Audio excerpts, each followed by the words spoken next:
Hello दोस्तों, हाजिर हूँ फिर एक नई कहानी लेके। अगर कहानी अच्छी लगे तो लाइक और शेयर जरूर कीजिएगा, और चैनल पे नए हैं तो ऐसे ही और कहानियों के लिए इस चैनल को सब्सक्राइब जरूर कीजिएगा। तो चलिए शुरू करते हैं आज की कहानी।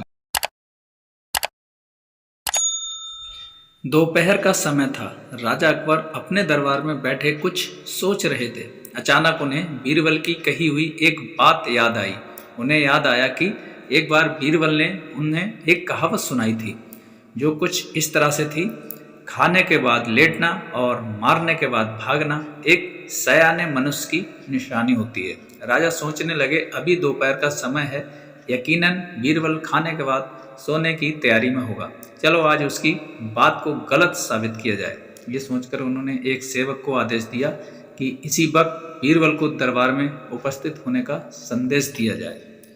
बीरबल अभी खाना खाकर बैठे ही थे कि राजा का सेवक आदेश लेकर बीरबल के पास पहुंचा। बीरबल आदेश के पीछे छिपे राजा की मंशा को भली भांति समझ गए। उन्होंने सेवक से कहा, तुम थोड़ी देर रुको, मैं कपड़े बदलकर तुम्हारे साथ ही चलता हूँ। अंदर जाकर बीरबल ने अपने लिए एक तंग पजामा चुना। पजामा तंग था तो उसे पहनने के लिए उन्हें बिस्तर पर लेटना पड़ा।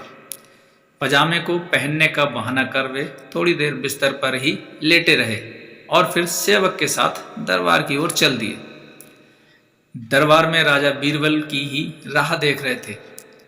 उनके वहां पहुंचते ही राजा ने पूछा, क्यों बीरबल, आज खाना खाने के बाद लेटे थे या नहीं? बीरबल ने जवाब दिया, जी महाराज, जरूर लेटा था। ये सुनकर राजा को बहुत गुस्सा आया।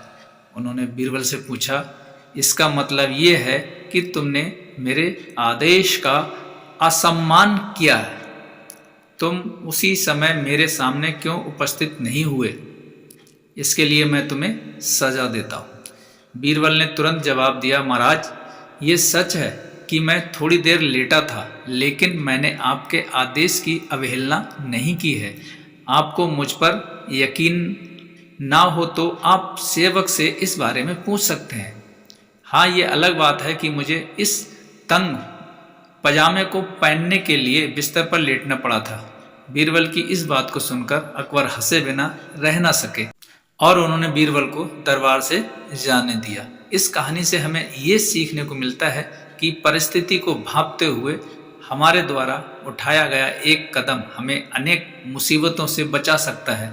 तो दोस्तों, कैसी लगी आज की कहानी कमेंट्स करके ज़रूर बताइएगा। मिलते हैं एक और नई कहानी के साथ, तब तक के लिए बाय बाय।